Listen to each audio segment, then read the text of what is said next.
A healthy person has 1,000 dreams. The sick person only has one. And right now, there's 60% of the people in this country who have only one dream. If they can make it through a day without pain, with energy, without having to take medications. Goal is to make America healthy again. Let's bring in our guest, Dr. Marty Makary, Food and Drug Administration Commissioner, Secretary Robert F. Kennedy Jr., Dr. Mehmet Oz, Administrator for the Centers for Medicare and Medicaid Services, and National Institutes of Health Director, Dr. Jay Bhattacharya. Thank you all for being here. Mr. Secretary, this is... This is like one of those perspective puzzles. Look at this. Look at how much larger the host looks than the foreguest. See, it's like what they did for Lord of the Rings with the hobbits. Is unique in that you work with all these guys very closely, and it's a different scenario for HHS.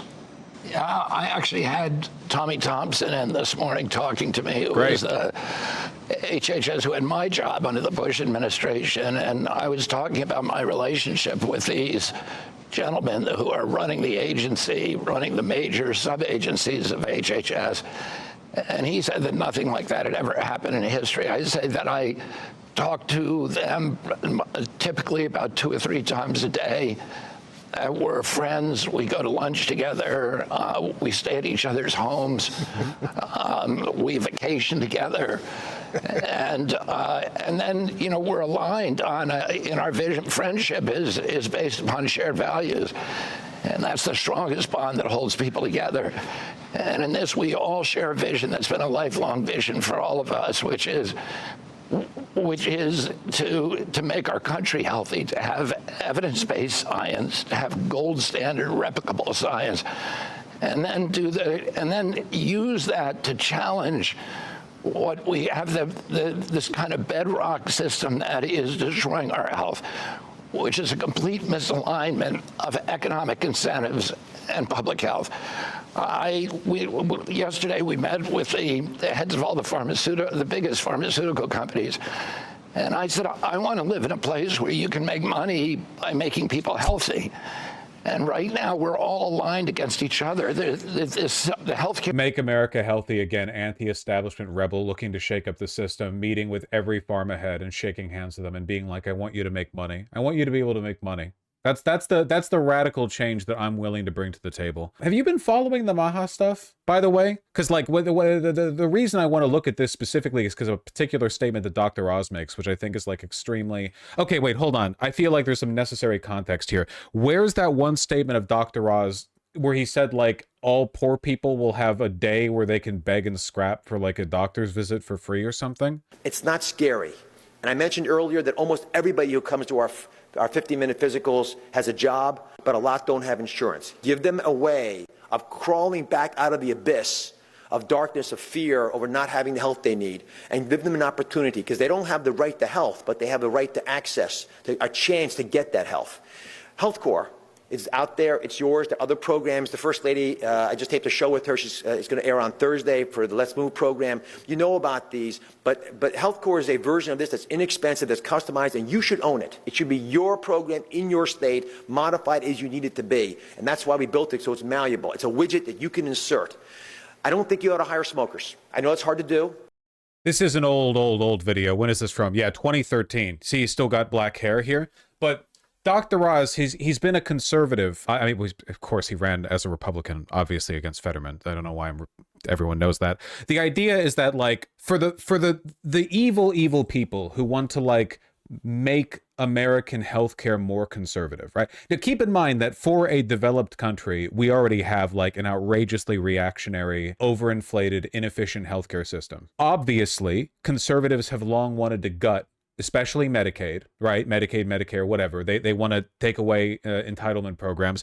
The thing that Oz proposed here, which is insane, by the way, is that rather than having like health care that's paid for, you essentially get like an occasional 15-minute physical with an army doctor, part of the Healthcore, who will like cup your balls, make you cough, check your teeth, and you know, tell you to do some jumping jacks or whatever, right?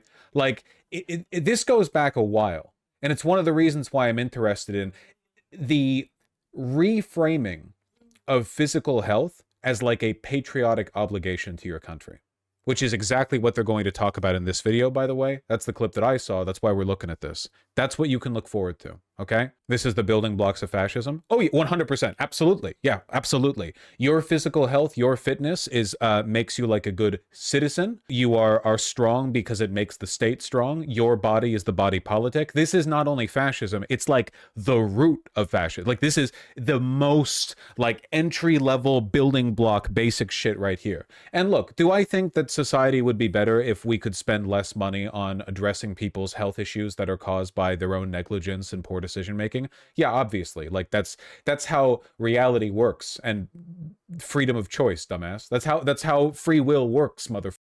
People are going to make bad decisions, and you have to like adjust social policy around people's proclivity towards those bad decisions. That's how it works. But when you start going down that road, I mean, we'll see, I guess. Your system in this country is a bundle of perverse incentives that force people to do the wrong thing. What's the difference between this and what you say, though? I don't understand what the relationship between these are at all. I say you should eat rice and beans, and they say it's your patriotic obligation as a citizen to be healthy, and if you're not, you'll die in the street. I'm not sure what the relationship is. They might not even like rice and beans. I'm not entirely sure where RFK Jr. and Dr. Oz stand on the rice and bean question.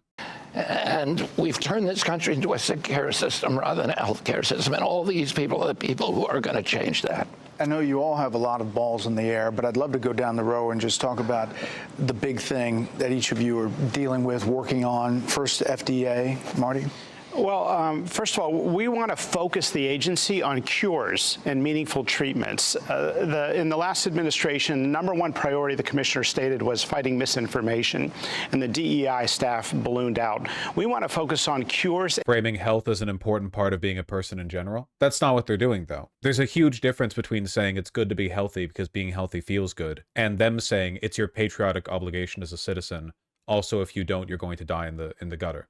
Very, very different. This is, by the way, what you're arguing right now kind of pisses me off, because it does really bug me that a lot of lefties have ceded health and fitness to the right. Like, that just bothers me. I don't know. Like, why? I don't understand.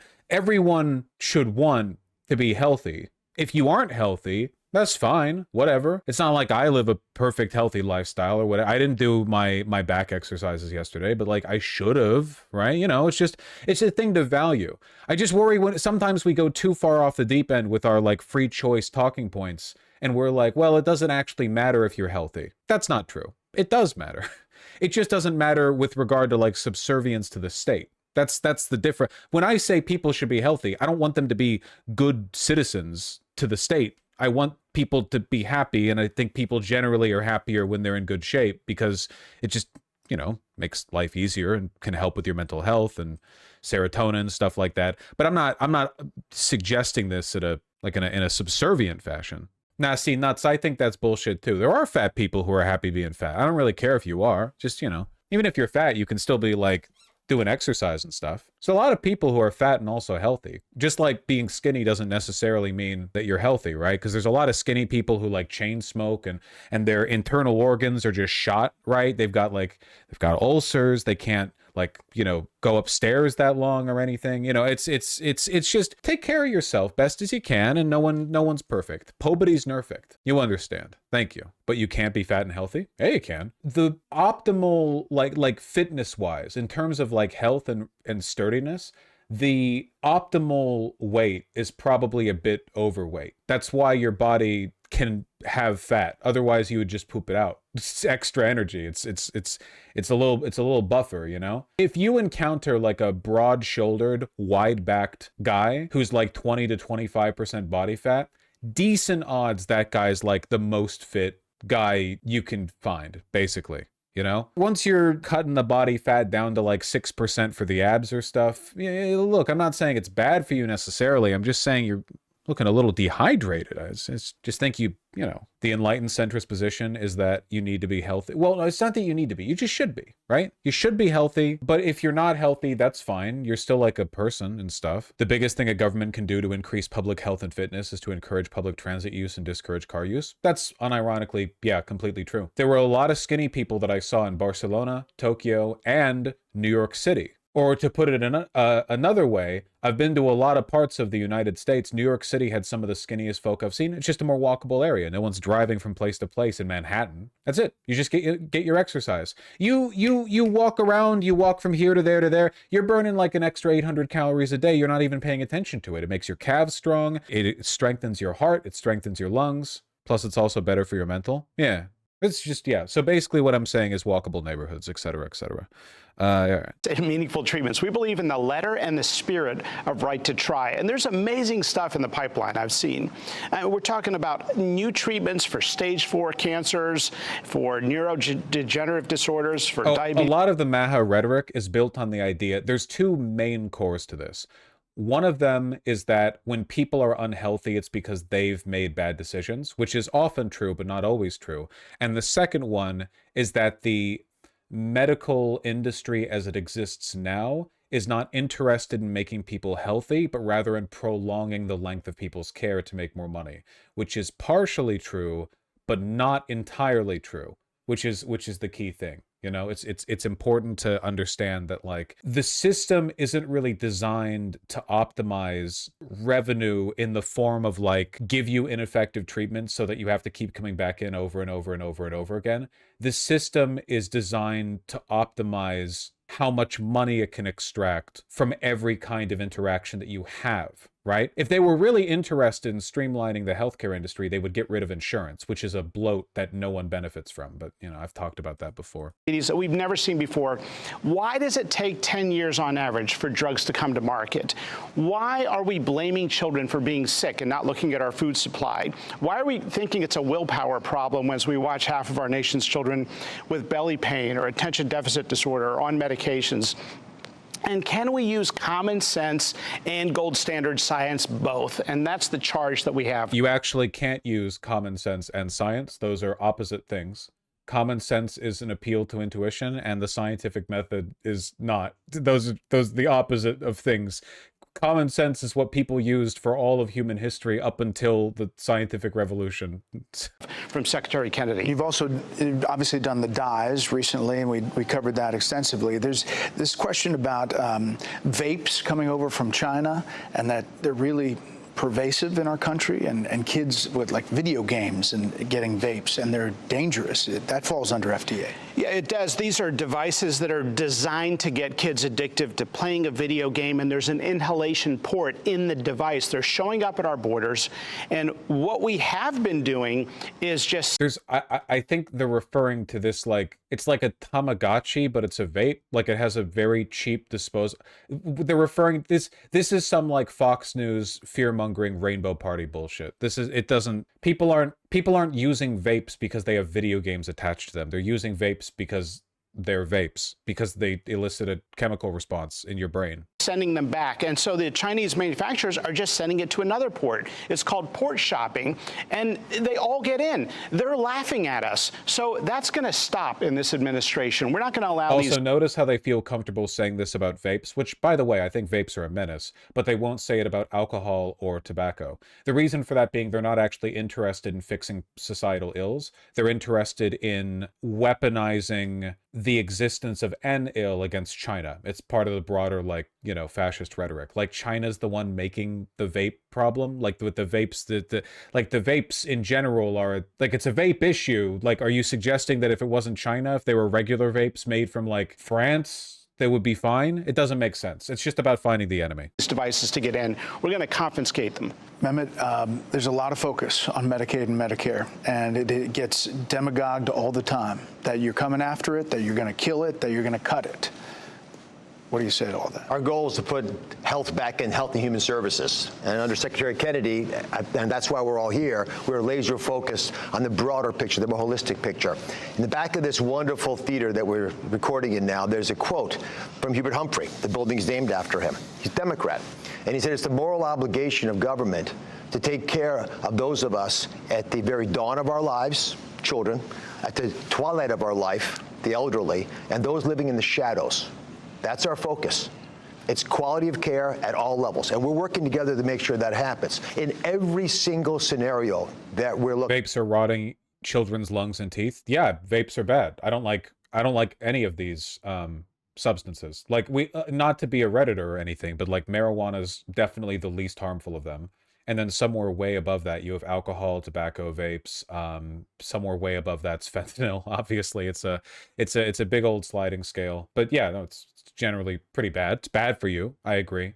But they're never going to go after alcohol or tobacco. They will go after fentanyl, but again, only because they can blame China for it. They don't actually care about people dying of overdoses, which is why they never propose funding treatment centers, you know, providing people with Narcan for free or whatever. In fact, they don't like that. They think that once you're addicted to fentanyl, you're a low-life scum who should die in the street. They hate you. They only like you in the abstract as a victim of an imperialist war that China's waging on us, right? Like that's what they like you. They like you as a corpse so they can use you as a talking point. They don't actually want to save anyone's lives. Same with the vapes. They don't care. Looking at, we are increasing payment in Medicaid, putting more money in the Medicaid. Increasing. So the question is, how do you spend that money so efficiently that you stop throwing money at problems, but actually deal with the broader health needs? Addressing the fundamental reality that 70% of the money that CMS spends, and that's on Medicare, Medicaid, the exchanges, CHIP, 70% of the money we spend is on chronic illness. And we're not getting our money's worth. So for folks listening right now, it's your patriotic duty to be as healthy as you can, and it's our job to help you get there, make it easy to... There it is. That's the clip that I saw. It's your patriotic duty to be as healthy as you can. That's just, and I can't stress this enough, and I know I say stuff like this a lot. This is like the actual bedrock of Ur-fascism, not just like Nazism or Mussolini or Japan or anything like that, but like the idea of the body politic being an extension of the body itself. This is why they say stuff like blood and soil, you know? You have a metaphorical extrapolation of the personhood and the flesh and the blood of the body into the apparatus of the state, which serves the dual purpose of dehumanizing the man and personalizing the state, the nation, which is what they want because that's what they want you to die for. The man is the machine, but the fatherland is the person, right? And that's the rhetoric they used, right? Like, you're just a cog in the machine, but that's not bad. That's your purpose. It's subtle, insidious rhetoric, but the argument that one's personal health is a matter of of patriotic concern is essentially one, in addition to, we know where that stems from ideologically, but it's also them arguing that, like, if you're ever unhealthy, you're draining the coffers of the state by demanding they take care of you, which is exactly the argument that Hitler made with the useless eaters, right? Like, that's the step two. If you are healthy, you're serving your obligation to the state. But if you're disabled or unhealthy, you're a drain on resources and therefore useless. And we know what Hitler did with the disabled. It's very bad. It's not, nothing that I'm saying is like crazy lefty, off the cuff, like edge case rhetoric. It's just a one-for-one reissuing of those arguments. To do the right things.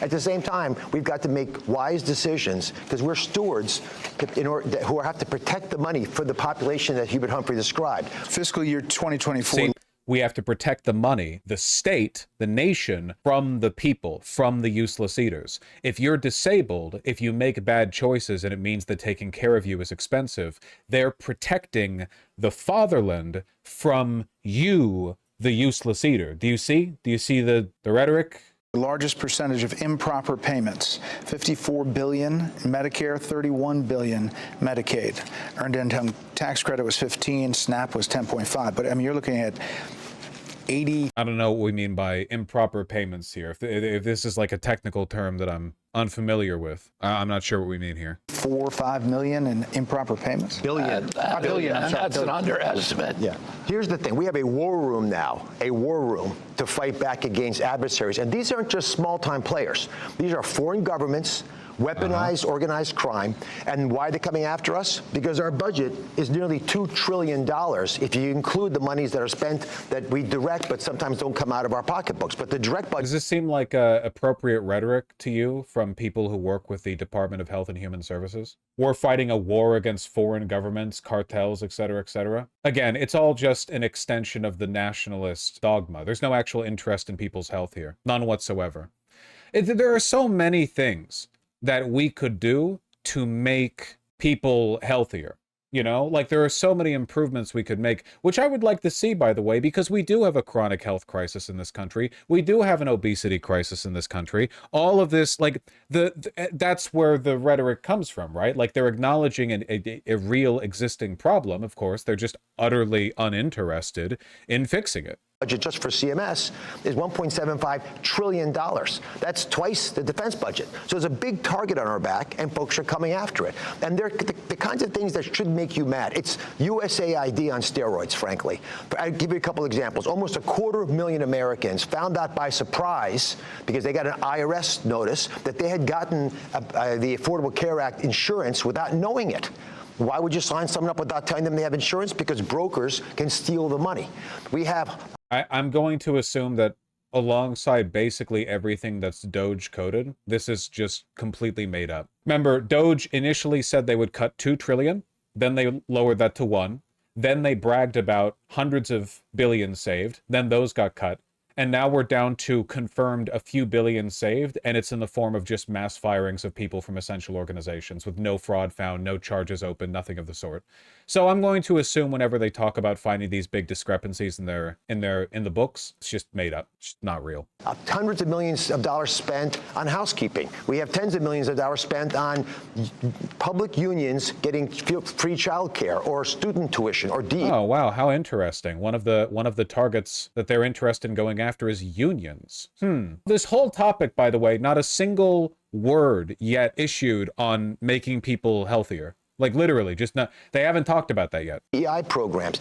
I have an obligation, all of us do, to protect the people that Humphrey was speaking about. And if we're not going to protect the most vulnerable, that's who they're stealing money from, then we're not doing our job. So we're going after, there's a new sheriff in town, and we're coming after folks in a very big way.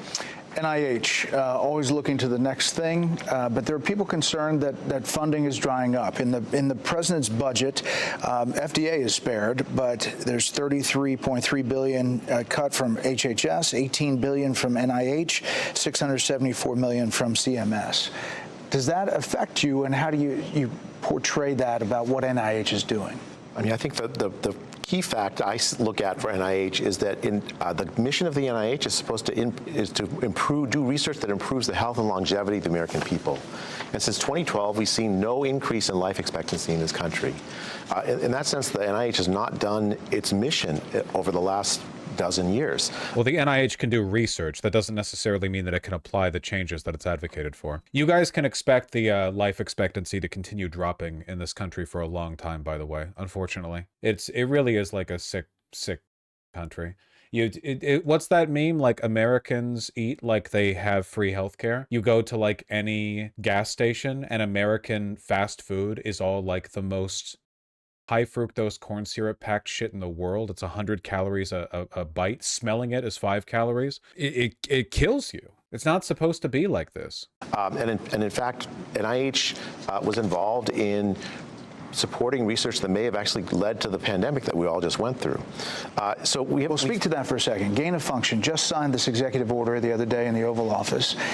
What does that mean to the average person? You can stop it on the U.S. side, but obviously it's happening around the world.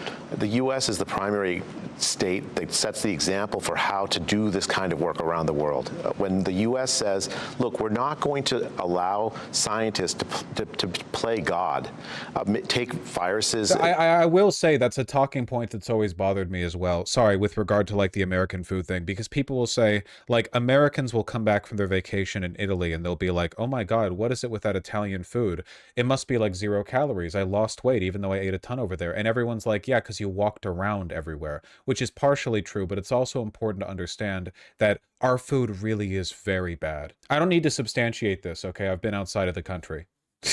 It's really bad here in that American food, for the most part, tastes much worse and is worse for you. It's higher in calories. It's less nutritionally dense per calorie. It's just everything being pumped full of corn syrup, mostly, I suppose. You live in Seattle, you know that's not true? No, I live in Seattle and I know that is true. Now, if you want to go to a high-quality restaurant, you're totally fine in America, right? Like in America, like obviously we have very high-quality restaurants here, but 99% of what people are eating is not high-quality restaurants. Asian food on the West Coast is great. Well, nuts. That's my point. That's Asian food. Yeah, if you go to a sushi place, of course it's going to be. That's my point, right? Like but I'm talking about like not restaurants, but like packaged food as well. Like go to a grocery store, you know? It's just bad. It's really, and it's not that tasty. I think one of the clearest examples that I got for this was like, just go to any regular cafe. Starbucks sucks, but despite sucking, everything from there is 1 billion calories, right?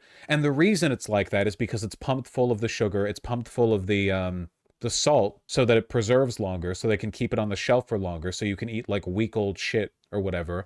The beans are burnt, everything's low quality.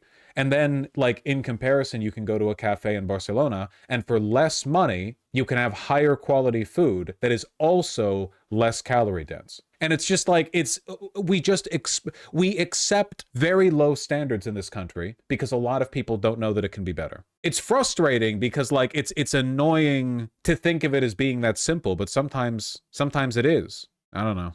With cockamamie justifications, make them more transmissible, more deadly, that doesn't protect us against anybody, and it causes tremendous risk. And what the president did by signing this order is he said no more. We're not going to have another lab-generated pandemic on my watch. The Surgeon General nominee was supposed to be a hearing today on Capitol Hill. Dr. Neshwat was pulled. She's heading here to the HHS. What happened with all that? What happened with her withdrawal? We talked to Dr. Neshwat. She is we're going to put her at a very good place here at HHS. Casey Means, we felt, was the best person to really bring the vision. I don't really care about this. Presidency. She won every award that she could win. Okay, they're just talking about her now. Yeah, I don't know. Just like this is a panel of all the big health officials under the Trump administration, and they're all just it's literally just like China, COVID was fake, China made COVID. Also, if you don't work out, you're a useless eater. You're betraying your nation if you get a little tummy and a muffin top. I don't know. It's really grim, like genuinely. You can expect life expectancy in this country to continue to plummet. People are so susceptible to conspiracism around this. It's why they keep, RFK Jr. around. What a dream team. Maha. Finally, leaders talking about real healthcare reform, putting health before profit. Did you watch the same video? What? Is that what they were talking about? It's just grim, man. It's just grim. Pro Anna gaining ground, I guess. Are the eating disordered young women also like femcells who hate men, or is it like if you're anorexic it's because you like men, and if you're not it's because you don't? Like that's the line? Because there's also like the femcell thing where like young men and women aren't getting along because all the men are Hitlerites. More fashy vibes, IMO? I guess. I mean, that's everything. It's a trad wife ED aesthetic. Nice.